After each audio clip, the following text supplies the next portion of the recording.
Bonjour Monsieur Théron. Bonjour. Cette fois-ci, on vous accueille pour la présentation d'un de vos livres. Pouvez-vous nous présenter votre ouvrage « Les descendants d'Éléonore Malzer » ? Alors ce livre est sans doute l'un des plus personnels que j'ai écrit. Il est né de mon quotidien, de ce que je vis et je ressens en tant qu'éducateur spécialisé. Derrière la fiction, il y a des visages, des situations, des colères et aussi des espoirs très concrets.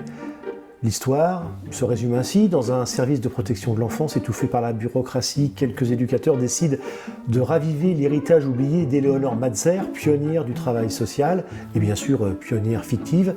Ils se réunissent dans l'ombre. Marie et ses collègues forment un groupe clandestin, les Descendants. Leur mission, redonner une place à l'humain dans un système obsédé par les chiffres. Cette histoire, je ne l'ai pas inventée de toutes pièces, elle est nourrie de ce que j'observe, des professionnels qui tiennent malgré tout, qui doutent, qui résistent parfois en silence, les pressions institutionnelles, les dilemmes éthiques, les stratégies discrètes pour continuer à faire correctement son travail, tout cela existe. À travers ce roman, j'ai voulu mettre en lumière cette résistance invisible, défendre une idée simple mais essentielle. Derrière chaque dossier, chaque chiffre, il y a un enfant, une histoire, une dignité. C'est un roman engagé et sensible, du moins je l'espère, qui interroge la dérive d'un secteur en crise et la force de celles et ceux qui refusent de renoncer. Vous venez de dire que votre écriture semble engagée, mais est-ce un choix assumé ? Totalement, mon écriture est indissociable de mon parcours professionnel, politique et syndical. En tant qu'éducateur spécialisé, je suis quotidiennement confronté à des réalités sociales dures, à des parcours cabossés, mais aussi à des résistances incroyables. L'écriture me permet de prolonger ces rencontres, de leur donner une voix sans jamais les trahir. Je me souviens d'ailleurs d'une situation qui m'a profondément marqué, un jeune accompagné dans le cadre de la protection de l'enfance, pour lequel tout semblait se résumer à des rapports, des évaluations et des détails administratifs. Sur le terrain, la réalité était bien plus complexe, faite de fragilité, de liens ténus et de tentatives de reconstruction. Ce décalage permanent entre ce que vivent les personnes et ce que produit la machine institutionnelle m'a longtemps habité. C'est aussi cela qui m'a poussé à écrire, essayer de redonner de la chair à ce que les procédures finissent parfois par effacer. En quoi votre engagement politique influence-t-il votre travail d'auteur ? Mon engagement politique repose sur une conviction simple, la nécessité de redonner du pouvoir d'agir aux citoyens. Cela se retrouve dans mes personnages qui sont rarement des héros classiques, ce sont souvent des individus en marge qui tentent de comprendre, de résister, d'agir malgré les contraintes. À travers eux, je questionne, ou du moins je tente de questionner les mécanismes de domination, les inégalités et les responsabilités collectives. Et votre engagement syndical ? Le syndicalisme m'a appris la force du collectif, mais aussi la complexité des rapports humains dans les luttes sociales. Dans mon écriture, cela se traduit par une attention particulière aux dynamiques de groupe, aux solidarités, mais aussi aux tensions. Rien n'est jamais binaire, ni les situations, ni les personnages. Peut-on dire que votre livre est une forme de prolongement de votre action sur le terrain ? Oui, d'une certaine manière. Mon travail sur le terrain et mon écriture se nourrissent mutuellement. Là où l'action publique ou sociale tente d'apporter des réponses concrètes, la littérature permet d'ouvrir des espaces de réflexion, de doute, de questionnement. Elle offre une liberté que n'ont pas toujours les cadres institutionnels. Quel message souhaitez-vous transmettre aux lecteurs ? Je ne cherche pas à délivrer un message au sens moral du terme. En revanche, j'espère susciter une prise de conscience, une réflexion. Si les lecteurs referment le livre en se posant des questions sur la société, sur les autres ou même sur eux-mêmes, alors j'aurai, je pense, atteint mon objectif. Comment définiriez-vous votre démarche globale ? Je dirais qu'elle est à la croisée de 3 chemins, le social, le politique et le vécu. Mon ambition est de raconter des histoires qui touchent, qui interrogent et qui peut-être participent modestement à faire évoluer les regards. Avant d'engager une petite discussion ouverte, un dernier mot ? Écrire pour moi, ce n'est pas un acte isolé ni une posture, c'est une manière de rester au plus près du réel, de ce que je vis sur le terrain comme de ce que je ressens face aux transformations de notre société. C'est aussi une forme d'engagement qui prolonge mon travail d'éducateur, mes convictions politiques et ma petite expérience syndicale. Je n'ai jamais voulu écrire sur les autres, mais écrire avec ce que je vois, ce que j'entends, ce que je ressens, ce que je traverse. Si ce livre peut permettre à certains lecteurs de regarder autrement le monde de la protection de l'enfance, ou simplement de ne plus voir des chiffres là où il y a des vies, alors il aura trouvé toute sa place. Les descendants d'Éléonore Malzer n'est pas une fin en soi, mais une continuité, celle d'un engagement quotidien, parfois discret, souvent invisible, mais toujours profondément humain. D'ailleurs, en écrivant cette histoire, ce roman, je n'ai eu de cesse de penser à mes chers collègues. Alors Monsieur Théron, moi personnellement, quand j'ai lu votre ouvrage, Alors, je ne vais pas tout aborder ni rentrer dans les détails, mais je l'ai trouvé inspirant. C'est-à-dire que ça m'a donné, rallumé ou mis du bois dans la flamme de la motivation pour agir sur le terrain. Alors moi, ce que j'ai remarqué, vous me direz s'il y avait cette lecture-là de votre part, enfin ce message caché, moi j'ai vu une sorte une forme de méthodologie.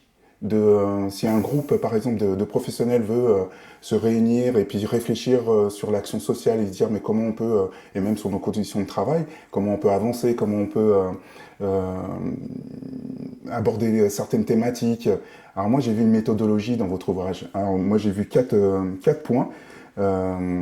Donc effectivement, il y a une première partie qui parle des valeurs et des principes fondateurs d'une forme de mobilisation.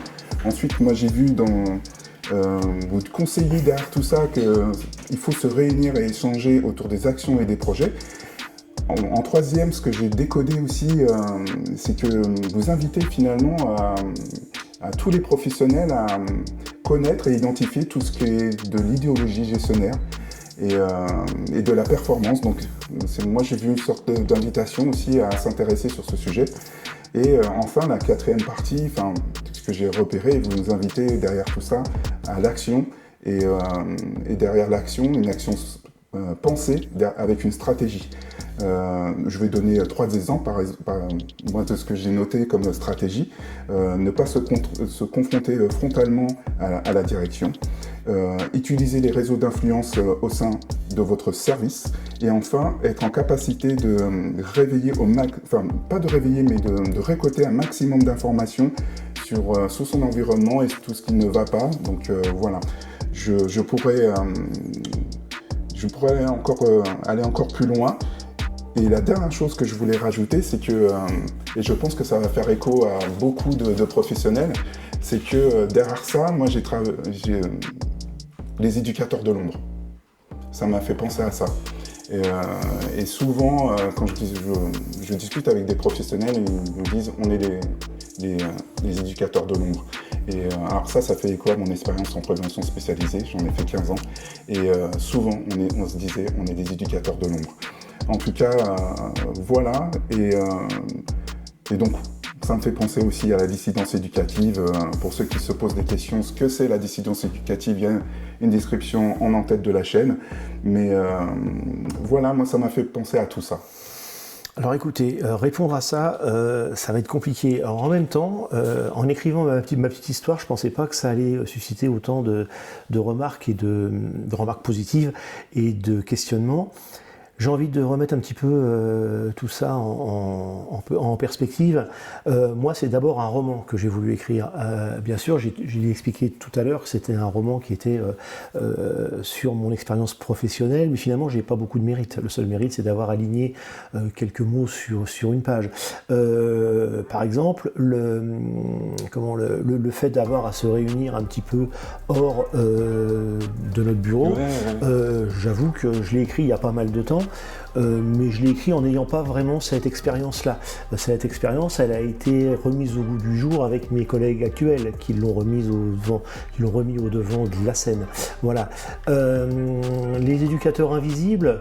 Éducateurs de l'ombre. C'est une expression que j'ai entendue moi je vais encore secteur. plus loin, je pense que parfois ils sont aussi invisibles, puis qu'ils resteront dans l'ombre et qu'ils resteront invisibles tant qu'on les paiera avec un lance-pierre, mais ça c'est une autre chose, ça c'est aussi un de mes combats. Et effectivement, tout ce que vous avez soulevé là, c'est à la croisée de différents champs, le champ éducatif, le champ professionnel, le champ syndical et le champ politique, et finalement je m'aperçois avec vos réflexions que j'ai bien du mal à me scinder en plusieurs parties, finalement je ne fais qu'un, et je suis fait de ça, donc si ça a transpiré dans mes écrits, j'en suis le premier avis. Alors je confirme, mais en tout cas, ça vous fait quoi d'avoir quelque part une forme de double lecture? Parce que quand je vous parle à travers comment on s'est écrit, on voit une méthodologie, c'est même... Alors, je ne crois pas que c'est votre intention, mais moi ça m'a parlé tout de suite comme ça, voilà, si vous lisez entre les lignes, c'est tellement bien structuré que moi, j'ai vu une méthodologie de comment agir. Et qu'est-ce que ça vous fait d'avoir cette double lecture? Parce que je pense que vous êtes surpris. Et qu'est-ce que... Alors, donc, c'est pas ma propre lecture, c'est la vôtre, Oui, c'est ça. Je la respecte. Ce que ça me fait, bah déjà, ça me fait plaisir. Ça me fait plaisir parce que c'est ça la force du roman. La force du roman, c'est que finalement, vous lisez un roman, 5 personnes lisent un roman, 5 personnes vont avoir des ressentis différents. Et c'est ça qui est intéressant. Votre ressenti là, c'est un compliment sur la manière dont j'ai écrit ce livre, et ça me touche beaucoup.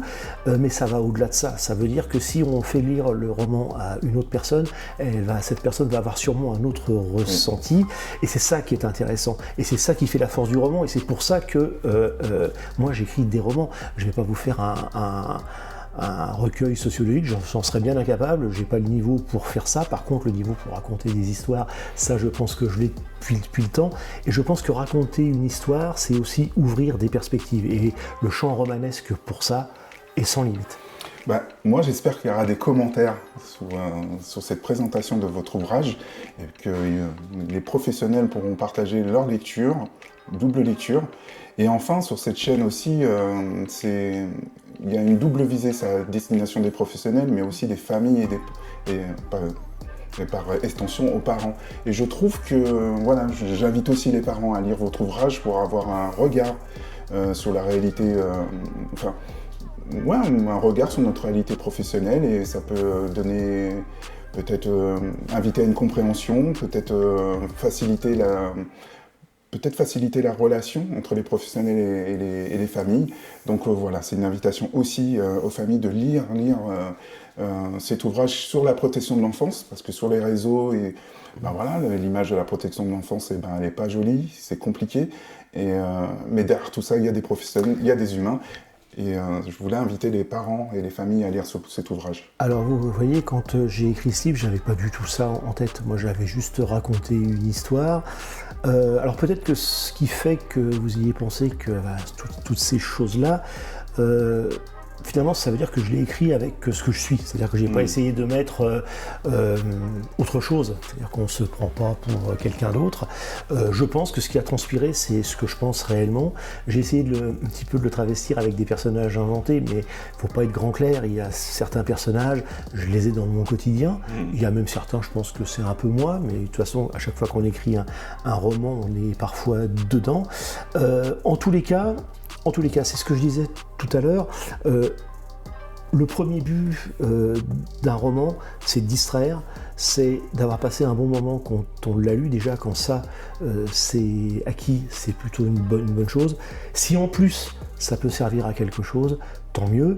Si en plus, des lecteurs viennent le commenter, encore mieux. D'ailleurs, à ce sujet, je peux aussi dire que quand il y aura des commentaires, je peux aussi y répondre, parce que ça paraît aussi plus respectueux. Alors bien sûr, si on a beaucoup, ça va être compliqué, mais bon, je pense qu'on peut se donner un petit peu de mal et répondre aux critiques, qu'elles soient positives ou négatives. Ça fait aussi partie, entre guillemets, du job, même si pour moi ce n'est pas un job, c'est une passion et une envie de faire. Donc voilà, je répondrai à tous les commentaires s'il le faut. Merci, Monsieur Théron. Merci à vous pour cette longue interview, et du coup, j'ai perdu du temps pour écrire le second tome. À bientôt. À bientôt. Bon, on va...